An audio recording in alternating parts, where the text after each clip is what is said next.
अस्सलाम वालेकुम नाजरीन, मैं हूं अली नवाज। आप देख रहे हैं मेरा यूट्यूब चैनल टॉप जोन।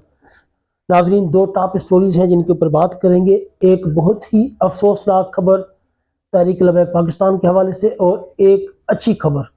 ये दोनों खबरें आज मैं आपको सुनाऊंगा। इससे पहले अगर आप मेरे चैनल पर पहली मरतबा आए तो चैनल को लाइक और सब्सक्राइब ज़रूर कर दें ताकि ये हक और सच की आवाज़ आप तक इसी तरह पहुँचती रहे।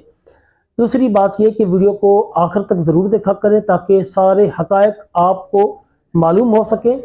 दूसरा, वीडियो पर कमेंट ज़रूर किया करें और अपनी आरा से हमें ज़रूर आगाह किया करें ताकि हम आपकी आरा के मुताबिक इसमें अगर कोई कमी पेशी हो तो वो पूरी कर लें। चलते हैं अपने मौजू की तरफ। नाजरीन, सबसे पहले तो एक बात मैं 2 दिन से आपको बताना चाह रहा था, बता नहीं सका, जहन से निकल जाती थी। जुमे के दिन मैं यहाँ पर बिलाल मस्जिद में नमाज पढ़ने गया तो जब जुमे की नमाज ख़त्म हुई तो कारी साहब ने दुआ मांगी। तो दुआ मांगते वक्त उन्होंने कहा कि या अल्लाह पाक, मेरे भाई को और मेरे वालिद मोहतरम को जो दीन इस्लाम की खातिर जेल में बंद हैं उनकी रिहाई नसीब फरमा। तो मैंने अंदाज़ा लगाया, देखें मैंने नमाज पढ़ी थी ये टेक्सला में, तो यानी कि कहाँ कहाँ तक लोग इन्होंने पकड़े हुए हैं पूरे पाकिस्तान से। और जो लाहौर के हैं उनको तो चले वहाँ पर वकला की सहूलियात मिल रही हैं, अब ये लोग पता नहीं बेचारे अब कहाँ पर कैद हैं, कोई समझ नहीं आ रही। एक जुल्म और जबर का बाजार गर्म किया हुआ है। जहाँ पर कोई बंदा मिलता है तहरीक लबैक का या बाबा जी की तस्वीर जिससे निकलती है उनको गिरफ्तार कर लिया जाता है। समझ नहीं आती ये मुल्क का निज़ाम कैसे चलेगा। अब वो कारी साहब जो है वो बहुत ही अच्छे और नफीस इंसान हैं। मैं पिछले 2-3 हफ्ते से बाकायदा उनके पीछे नमाज पढ़ रहा हूँ, लेकिन इस दफ़े उन्होंने बड़े ही यानी कि एक परेशानी वाले अंदाज में दुआ मांगी और पता चला कि उनके भाई और उनके वालिद साहब जो हैं वो तहरीक लबैक के साथ ताल्लुक़ की वजह से गिरफ्तार हैं। अल्लाह पाक उनकी जल्द अज जल्द रिहाई नसीब फरमाए। नाजरीन, चलते हैं अपने मौजू की तरफ। पहले आप लोगों को मैं एक अच्छी खबर सुना देता हूँ।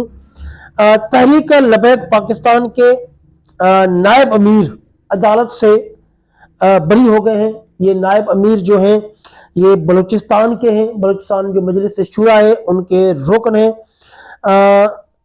अमीर जो नायब अमीर सैयद अमान अली जाफरी साहब बलूचिस्तान शूरा के नायब अमीर हैं। इनके साथ जमान जाफरी जो कि कराची से इलेक्शन भी लड़े थे, NA-240 कराची से उन्होंने इलेक्शन भी लड़ा था और पूरी रात तक जो खबरें आती रही थी उसमें वो इलेक्शन जीत रहे थे, लेकिन सुबह जो ही फाइनल रिजल्ट आया तो वो वहां से हार गए।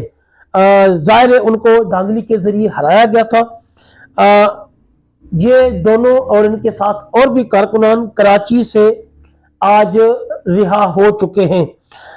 उनकी रिहाई के बारे में वकला ने भी एक कॉन्फ्रेंस की है, एक खिताब किया है, वो भी मैं आप लोगों को सुना देता हूं। आप पहले वो वीडियो सुन लें।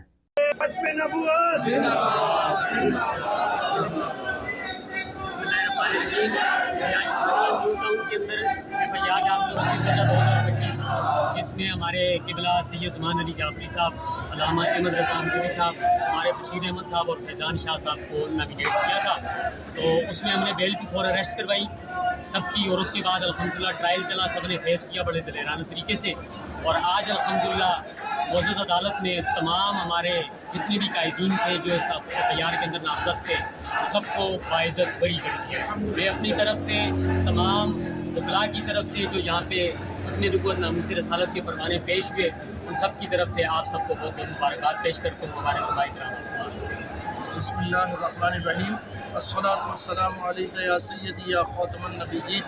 जैसा कि हमारे मोहतरम मंजूर तनोली एडवोकेट साहब जो लब्बैक लॉयर्स विंग के कराची के सरबराह हैं, माशाल्लाह इन्होंने जो वजाहत की है और मैं इनके साथ जितने वकला तहरीक लब्बैक की तरफ से हों या अहले सुन्नत के मोहब्बत के अंदर अहले सुन्नत के जितने भी वकला इनके साथ शरीक हुए, जिनमें हमारे मोहतरम उमर फारूक कादरी साहब का बहुत बड़ा किरदार है माशाल्लाह, जनाब हमारे असर खान कादरी साहब मौजूद हैं, हमारे मोहम्मद जान साहब मौजूद हैं, हमारे अबरार एडवोकेट साहब मौजूद हैं, हमारे सिद्दीक एडवोकेट भाई मौजूद हैं, शमीम एडवोकेट साहब मौजूद हैं, और कुछ एडवोकेट इस वक्त मौजूद नहीं हैं जो आते रहे। शरीफ शेख साहब हैं, हमारे गुलाम अकबर जदोई साहब हैं, दीगर इसके अलावा भी हमारे मोहतरम खालिद नवाज मरवत साहब, माशाल्लाह ये सब आए। मैं इन सब का तहे दिल से ममनून और मशकूर हूँ, और अल्लाह ताला ने इनकी काविशों से पहले दिन से डट के खड़े रहे, हक़ के लिए बात करते रहे। अल्लाह ताला ने अदालत के और जज के दिल में भी हक़ को वाज़ेह फरमा दिया, और माशाल्लाह पूरा ट्रायल चल के पूरे स्टेप्स होकर ये यानी अल्हम्दुलिल्लाह ये कहा जा सकता है ना कोई फेवरेटिज़म हुआ ना कोई शॉर्टकट हुआ, बल्कि पूरे प्रोसेस से गुजर कर आज अल्लाह ताला ने हमें फतह अता फरमाई है। अल्लाह ताला पुलिस वालों को सबको भी अजर अज़ीम अता करे और हमेशा हमें हक़ के साथ खड़ा रहने की तौफीक अता फरमाए।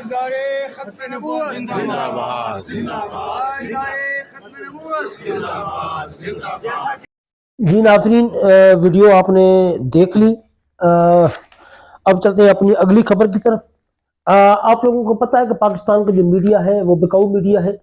प्रिंट मीडिया हो चाहे डिजिटल हो, ये दोनों जो है हुकूमती अहकामात के बगैर कोई खबर भी नशर नहीं करते। तहरीक लबैक पाकिस्तान के ऊपर जितना जुल्म मुरीद के में हुआ कभी इन्होंने नहीं दिखाया, जितना जुल्म PTI के ऊपर हुआ 26 नवंबर को वो भी इन्होंने नहीं दिखाया, इससे पहले जितना जुल्म हुआ था नहीं दिखाया। ये सब एंकर भी बिके हुए हैं और ये टेलीविज़न चैनल जो है ये भी सब बिके हुए हैं।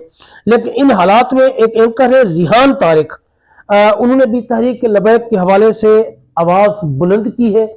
बेशक वो बहुत बड़ी गूंजती हुई आवाज़ है। एक रिहान तारिक किसी तारुफ के मोहताज नहीं है। जितने भी बड़े बड़े लोग हैं पाकिस्तान में उन सब के उसने इंटरव्यू किए हुए हैं, और उनका अपना यूट्यूब चैनल भी है, उस पर भी उनकी बहुत बड़ी रीच है। उनकी वीडियोस लोग बहुत शौक से देखते हैं, और उनकी वीडियो से जो है वो बहुत इन्फॉर्मेशन लोगों को मिलती है। उनका तहरीक लबैक पाकिस्तान के हक में बात करना एक खुश आइंद बात है और एक बहुत बड़ा ब्रेक थ्रू है। रिहान तारिक के मुताबिक तहरीक लबैक पाकिस्तान के मार्च में मीडिया पर्सन को और उनकी DSNGs को ले जाने की इजाजत नहीं थी। तो फिर अवाम को हकायक कैसे पता चलते, ये उन्होंने अपने एक वीडियो बयान में भी कहा है, जो कि एक बहुत बड़ी बात है। और जो आलमी इदारे हैं वो भी इनकी ज़रूर आवाज़ को सुनेंगे कि इतना बड़ा मार्च हो रहा था, लेकिन मार्च में किसी भी एंकर को या किसी भी जो डिजिटल जो मीडिया है उसके किसी भी एंकर को या DSNGs को मार्च तक जाने की इजाज़त ही नहीं थी, ताकि लोगों को हकायक मालूम ना हो, जितना भी जुल्म और जबर हो वो मालूम ना हो, जितनी भी ये गोलियां चलाई गई हैं, लोगों को शहीद किया गया है, इन हकायक से पर्दा छुपाने के लिए। नाज़रीन, सैयद ज़हीरुल हसन शाह साहब नायब अमीर तहरीक लबैक पाकिस्तान को 10 साल की सज़ा सुना दी गई है, इसके ऊपर भी बात करेंगे। लेकिन इससे पहले जो इलेक्शन हुआ है कल शिकारपुर में, ज़िमनी इलेक्शन, जिसमें इसरार अहमद अबड़ो साहब तहरीक लबैक पाकिस्तान की तरफ से क्रेन के निशान पर इलेक्शन लड़ रहे थे। आप उनका फॉर्म 47 मेरी स्क्रीन पर भी देख सकते हैं, और मैं आप लोगों को पढ़कर भी सुना देता हूं। उस इलेक्शन का जो फॉर्म 47 है उसके मुताबिक पहली पोजीशन हासिल किए आगा शहबाज दुरानी पाकिस्तान पीपल्स पार्टी के, ये कामयाब हुए हैं। 72,964 वोट उन्होंने हासिल किए हैं। जबकि दूसरी पोजीशन रशदुल्ला शाह जमयत उलमा इस्लाम के प्लेटफार्म पर उन्होंने इलेक्शन लड़ा है। 9,499 उन्होंने वोट हासिल किए हैं। और तीसरी पोजीशन तहरीक लबैक पाकिस्तान के इसरार अहमद अबड़ो ने हासिल किए, जिन्होंने 1765 वोट हासिल किए हैं। इतनी पुलिस गर्दी, इतना जुल्म और जबर और तशद्दुद, चादर और चार दीवारी का तकद्दुस की पामाली, जिसके ऊपर अब पूरी दुनिया भी बोल रही है, इसके बावजूद भी तहरीक लबैक पाकिस्तान के उम्मीदवार ने तीसरी पोजीशन हासिल की है। जबकि वो खुलकर अपने वोटर्स तक उसने कैंपेन भी नहीं की है, ना ही खुलकर उसने लोगों को बताया है। لیکن اس کے باوجود بھی اس نے تیسری پوزیشن حاصل کی ہے، جبکہ ان حالات میں ان کی جو لیڈرشپ ہے وہ بھی اسکرین پر نہیں ہے، اداروں کے پاس ہے، اور مجلس شورا جو ہے وہ بھی اسکرین پر نہیں ہے، اپنی جان بچانے کے لیے بیچارے چھپے ہوئے ہیں۔ اس کے باوجود بھی اسرار احمد ابرو نے 1765 ووٹ حاصل کیے ہیں اور تیسری پوزیشن حاصل کی ہے، جبکہ اس الیکشن میں 9 لوگوں نے حصہ لیا تھا۔ 9 لوگوں میں سے تحریک لبیک پاکستان کا اسرار احمد ابرو صاحب تیسرے نمبر پر آیا ہے۔ ناظرین، اگلی بات کرتے ہیں سید ظہیر الحسن شاہ صاحب، نائب امیر تحریک لبیک پاکستان، جن کو لاہور ATC عدالت میں آج پیش کیا گیا، اور لاہور ATC عدالت نے سید ظہیر الحسن شاہ صاحب کو آج ان کے کیس کی ہیئرنگ تھی، اس ہیئرنگ کے بعد 10 سال قید بامشقت کی سزا سنا دی ہے۔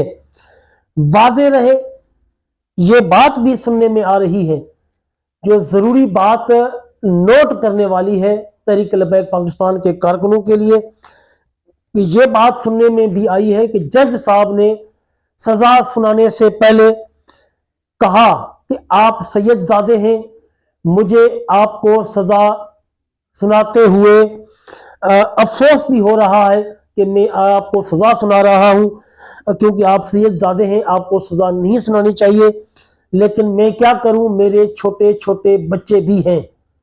اس کا صاف مطلب یہ نکلتا ہے کہ ان کو گورنمنٹ کی طرف سے احکامات تھے کہ سید ظہیر الحسن شاہ صاحب کو آپ نے سزا سنانی ہی سنانی ہے اور ان کو رہا نہیں کرنا۔ یہ عدالت کا جو انصاف کا نظام ہے ہمارے ملک کا، وہ یہ اس کے حالات ہیں۔ واضح رہے کہ سید ظہیر الحسن شاہ صاحب کو قاضی فائز عیسیٰ کے قتل پر اکسانے کے مقدمے میں 10 سال قید کی سزا سنا دی گئی ہے، اور ان کے اوپر لاہور کے تھانہ قلعہ گجر سنگھ میں مقدمہ درج ہوا تھا قاضی فائز عیسیٰ کے دور میں،